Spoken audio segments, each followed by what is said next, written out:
So we're walking along to Mooghaun Hillfort, and supposedly it was built approximately 2,950 years ago. An rud atá simúl domsa ná an ceist ná an leabhrú gaeilge anseo. The interesting question for me here is whether they spoke Irish here. It was a massive undertaking.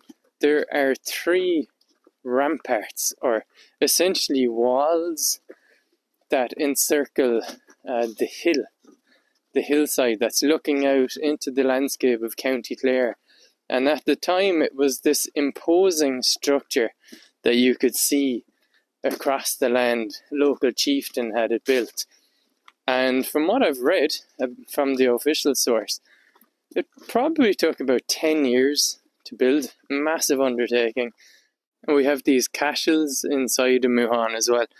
I mean, they're not so interesting. They're only like 1,000 years old or something. Farmers took the stone of the original ramparts and built this like in circle of stones. Come on, we'll have a look inside. But even the walls here, I think were kind of reconstructed over the last couple of 100 years.